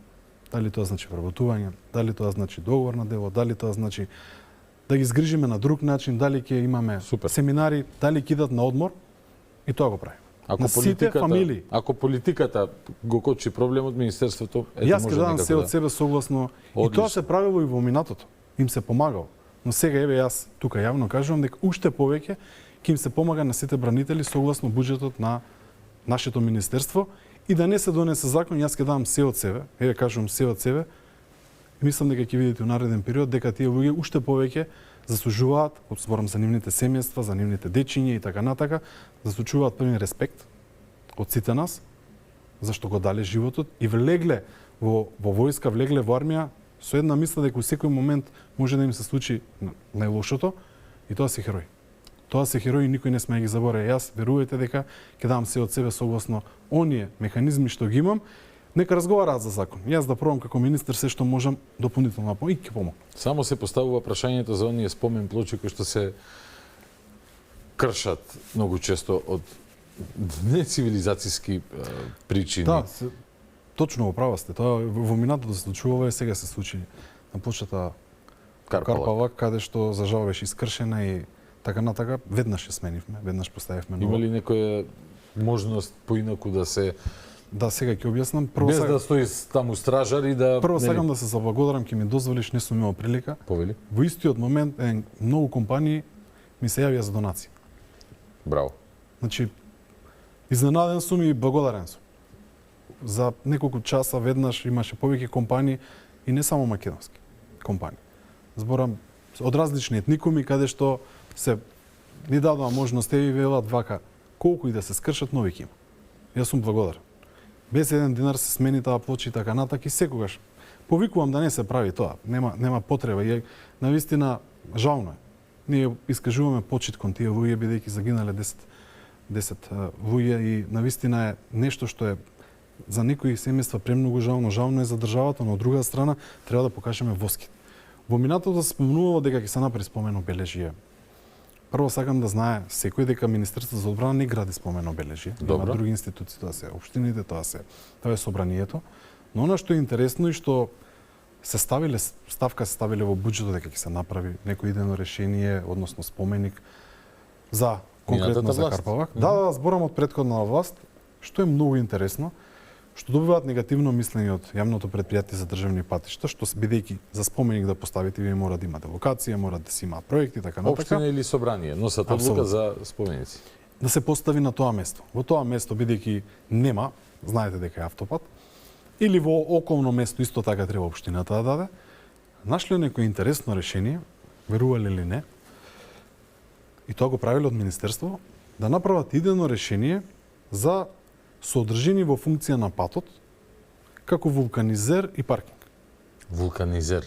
Да, и врз основа на тоа да се направи идеално решение. И нормално, споменик во рамки на вулканизер. Во рамките на патот и на тој начин некако и се разбира, удреле во зид, бидејќи нема надлежност за сето тоа. И дури некој направил гратис, мислам дека е Грчев некој идеално решение. Но што е поентата? Што јавното претпријатие за државни патишта дава негативно мислење, не може тоа да се направи автопат. И сега јас нема да се дозволам со такви изјави да. Не да пробаме се што може да направиме. Можеме на различни места, во касарните и така натака, и на други места, да поставиме плочи, да поставиме обележија и се разбира да зборуваме за нешто што ќе најдеме средства да го направиме достоинствено, а не да биде на овој начин. И јас сум спремен, се разбира и сите институции ако дадат позитивно мислење, да се обезбедат средства и да се направи нешто навистина убаво. Но нема да трчам дека ќе биде брзо, дека веднаш ќе се направи, бидејќи на тоа место во овој момент за жал не може да се постави поради овие причини што ги кажа. Но има простор на другата локација каде што треба да се разговара, ако зборам легално поставено. И секој да се гордее со тоа и да има навистина начин согласно закони и правен основ. Али креативно решение со вулканизерот, навистина? Да, но од зид се удираат тие креативни, чудни решенија. Јас ја разбирам поентата да се помогне и за тоа. Некој се не гледа дома и вика како бе не може држава еден споменик да направи, нели? Тоа го зборува обичниот народ. Ти објаснуваш правни процедури, ингеренции. Зашто мора да се потрошат средства? Која општина таму тангира? Тука е целата територија на Желино и на Сарај. Во тој дел. И треба или на Сарај градоначалникот или на Желино да дадат согласност. И треба и маркица да има, треба проектна документација и така. Исто треба се поминува цела постапка. Но како се градени, извини, ама оние научека споменици покрај кои што јас сум поминал 100.000 пати, бидејќи, нели, Охрид Скопје која патувам, има едни така метални. То на приватни имоти може ли да се прават такви нешта? Дел треба да се проверат тие што се незаконски, треба да се урнат. Јас зборам за споменик од државата направен, што ќе биде на вистина согласно закон, прописи, на вистина што ќе личи. Се друго е вака, како да ви кажам, не може да се потрошат средства од буџетот правно и легално, без постапка. Инаку, дека ќе има обележја каде што многу луѓе ќе донираат, мислам дека во нареден период ќе има такви донации и мислам дека ќе бидат на неколку места поставени. Си ветив дека ќе те прашам да не имаме ние пејџери и токи-воки во армија. Траорна тема, но таква една операција изведена. Да, како се штитиме од сајбер напади? Тоа е можеби најактуелната тема во овој момент. Ние имаме информации сериозни што се случува и добри и квалитетни информации од нашите служби што се случува во моментот. Имавме информации за зголемување на тензијата таму, за она што следува и така натака, но никој немаше информацијата во тој момент, барем јас колку што знам, дека ова ќе се случи и ова е една новина глобална и ова ќе го смени. На филмови сме го имале. Да, и ова ќе го смени вака, ќе смени концепцијата за војување во иднина и многу е сериозно на кој начин, како компанијата тоа го направи, која компанија, колку години ова се работело, што се работело, бидејќи се сите производители на мобилни екстра инспекции ќе треба да имаат се. Да, но тука многу сериозни работи има, са некои информации како во самите пејџери, литиумската батерија, па како се направило. Сето тоа треба да се испита и тоа е многу важно да се испита, зашто ова не е од денес утре. Ова е операција што некој ја размислува и ја спроведува и треба да бидеме внимателни, поготово убаво спомнати, да внимаваме што се уреди. Утре се набавуваат, еве еден апел до сите институции да внимаваат и да бидат и од НАТО потекло, од европско потекло, да се внимава многу, бидејќи сега ќе има сомнеш за секој еден уред во иднина. И треба да се внимава многу, ние се разбира сите протоколи ги имаме за ова да не се случи, но еве гледате што се случува во светот и навистина ова ќе го смени поредокот на војување. Ова е многу сериозна тема и моментално тензијата таму е уште поголема. Збориме за преку 3000 луѓе повредени, многу мртви Да, вчера имаше 1000 ракети изстрелани таму и Таа кој е знае. многу сериозна ситуација која што ние мора постојано да ја следиме и да бидеме во текст со сите случувања, зашто навистина станува и уште подраматична, бидејќи никој не можеше ова да го предвиди освен Джеймс Бонд и Mission Impossible. Такво сценарио. Дано се менува вака концептот на војување. И сега во состојбе 10 минути до крај, малку нашето соседство, добро соседство да го преиспитаме во овој турбулентен и немирен свет. Војна во Русија, војна на Блискиот исток, напрегања огромни во истокот, нема извесен крај она што се случува меѓу Русија и Украина. Македонија со стандардни проблеми, односно стандардни. Не се стандардни, не е како и до сега, туку Македонија со исправена кичма. Увезени проблеми. Да, увезени проблеми, но овој пат дочекани со луѓе со поразличен пристап. Како што беше ветувано, така и е политиката со исправена кичма, нема ведење на глава, нема понижувања пред лудориите кои што доаѓаат од одредени политичари од соседството. Премиерот Мицкоски вчера во Брисел изјави дека нема веќе да се прифаќаат ултиматуми по било која цена, едноставно ќе бараме фер однос, па што ќе биде, нека биде. Од друга страна, онаа посета на претседателката Силјанска Давкова Румен Радев, знамињата, па изјавата на вице-премиерот и министар за транспорт и врски Александар Николовски и онака цела Бугарија се вознемири, се појави Слави Трифонов после едно чудо време, Каракачанов, овој што сака да ја анектира Македонија, Костадин Костадинов. Сите, јас му љубоморам на Николовски, бидејќи стварно ги собра околу себе сите луѓе со крвнички изјави вербални кон Македонија, но шегата на страна, Бугарија ни е нашата кочница за да почнеме со преговори со Европската Унија. Европската Унија како економски пазар има своја безбедносна вредност, нели? Ја се вратам на почетокот на прашањето за колку е неодговорно или можеби стратешки од Бугарија да го прави ова кон нас во еден ваков турбулентен период. А при што сме сојузници па во НАТО, во безбедносниот сојуз. Видете, ние како, јас сега имав можност со министерот за одбрана неколку пати да се видам и навистина имам. За транспорт. За одбрана. Министерот за одбрана сега на Бугарија, каде што имав можност и да се потпишам и договор во Вашингтон со нив, зборам со Бугарија, со Албанија и со Италија, за мобилност на коридорот 8. Имаме коректна вака соработка, се видовме сега во Германија и тоа ќе го продолжам. Но што сега ќе кажам неколку работи. После тие неколку изјави, слушнав вака други изјави дека ние сме биле против коридорот 8. Да. Дека ја ова го кажувам од безбедносен план. Бидејќи така ќе не тужат во таа декларација во собрание сакаат да усвојат дека ние сме против Костадин Костадинов, тоа го изјави од Возраждане утринава. Тешки глупости. Дека сме против коридор 8, против европските проекти. Значи и она што го каже Александар како вице-премиерот, многу внимателно кажа дека овој договор што го има во железницата е несоодветен. И ние можеме да поништиме, да распишеме нов и така натака и така натака. Впрочем, и кога бев министер за транспорт, се распишуваат тендери за железницата во коридор 8. Паралелно, експресен пат се градеше. И тој продолжува и сега го најави Александар дека е во завршна фаза и така натака, и тоа е супер. И сега се работи за еден дел од коридорот 8 каде што има проблем. Океј, има проблем, ќе го решаваме и така натака, кој вреди многу средства.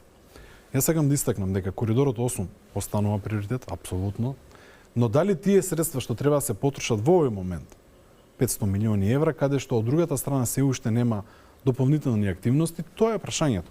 А од друга страна, они како земја што се во ЕУ со поголем број на средства, каде што имаат пристап до повеќе фондови, нека ни помогнат. Еве, нека ни помогнат за дополнителни грантови, нека помогнат и они да издействуваат повеќе средства и нека го направат тој дел и од нивна страна, бидејќи многу години овој проект слабо се работи, слабо, полека и не го гледа крајот. И сега од друга страна, наеднаш сме биле против коридорот 8, апсолутно не. Но тој договор кој е штетен и точка. И ќе се поништи. Ако завршува со тунел, а нема од другата страна предвидливост, треба да се разговара за предвидливост. Тоа е тоа. Дали треба да има почит од другата страна ако дојде претседател на држава, апсолутно да, и тука нема дилема. И нема дилема. И тоа што се случи, реакции мора да има и од нашата страна и мислам дека министерот за надворешни работи имаше реакција, но секој ден да стануваме тема за избори поготово и ВМРО ДПМН или било кој политичар тука, а они последните години, 7 години како опозиција која бевме секој ден против ВМРО ДПМН поготово реагира и сега да бидеме тема за нивните избори, мислам дека немаме потреба. И сега од многу неуспешни избори, 7 мислам дека беа, Да, сега 7 или станува 8 тема веќе повторно Македонија, каде што имаме едно прашање заглавени со нив, а тоа е, знаете, промена на уставот, а од друга страна 85% се против промена на уставот во Македонија. Ние не можеме со свитка на кичма да видиме.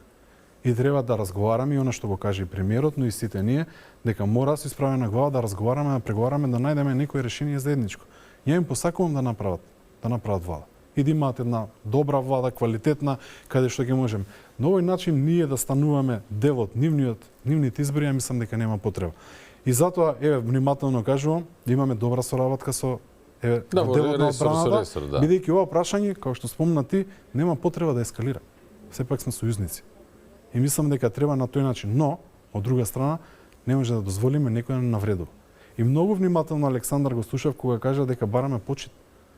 И човекот е во право кога бараме почит да ни се изрази почит бидејќи доаѓа председател на државата. Дали станува за грешка во протоколот, дали станува нешто друго, тука треба да се одговорат на сите тие прашања. Мене ми личи како да живееме во два паралелни света, бидејќи како да не ја разбираат последицата на нивните постапки кон нас и фрустрацијата и гневот кај огромен дел од населението кој што се буди. Бугарија пред подпишувањето на договорот за добрососедство, на некакви анкети сега ако истражуваме, сигурно имала 60-70% апрувал рейтинг.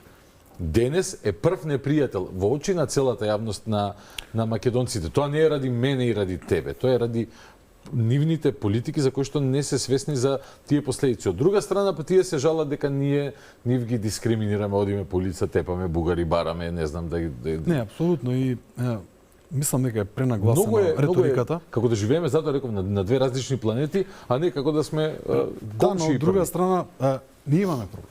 Имаме проблем каде што не можеме да стигнеме до она што го бараме како стратешка цел, тоа е членство во ЕУ. Зашто? Бидејќи од друга страна сега се гледа дека не е само ова прашање. И не е добро со оваа реторика да водат избори, а да е насочена кон Македонија. Зашто да не разговараме дали треба повеќе компании да вложуваат во Македонија, не знам, да има подобра соработка. Апсолутно. Ајде да збориме како да повеќе грантови да добиваме и како да добиваме поевтини кредити. Ајде тоа да го зборуваме. Ајде да зборуваме за многу работи во делот на безбедноста, во делот на соработката. Значи ние имаме проблем со делот тие политичари што сакаат сега да стане главна тема за изборите оваа тема и да се меѓу себе кој повеќе поени. Ја и во минатото мислам дека кај тебе и тука сум кажувал, многу им даваме значење на некои нивни изјави каде што многу ги величиме. Да си ја гледаме нашата работа, си ја направиме Македонија едно подобро место за живење. Да пружаме рака, но никој да не ни ја сече раката. Да пружаме рака за подобро општество, за да направиме мостови и така натака, добрососедство. Не може добрососедство ако не те почитува. Многу едноставно. Јас ова го кажувам бидејќи бев дел од тој договор, кога се преговараше еден период. Едноставно се како секретар државен во бараме реципроцитет, точка. Толку само. Еден реципроцитет и почитување. Да, не е нуклеарна физика. Забележуваш ли некоја промена, последно прашање, во односот на стратешките партнери Европска унија и Соединетите американски држави после изборите, она огромна поддршка која што ја добивте над 450.000 на парламентарните, председателката Силјанска Давкова над колку 560.000 на председателските избори, промена во реториката во смисол, еве, Бугарија, на пример, Бугарија жестоко реагираше, претходно и Грција пред самитот на НАТО, но ниту од ЕУ, ниту од Соединетите американски држави дојде некаква дипломатски кажано заушка или не знам некаква жестока реторика, туку внимателно дипломатски.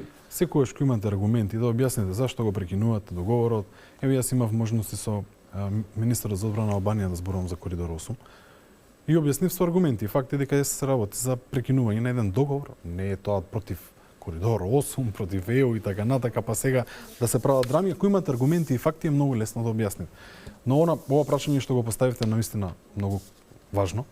Соработката е одлична. Навистина имам можност да се видам со многу амбасадори. И мислам дека со најголем дел веќе имав средби.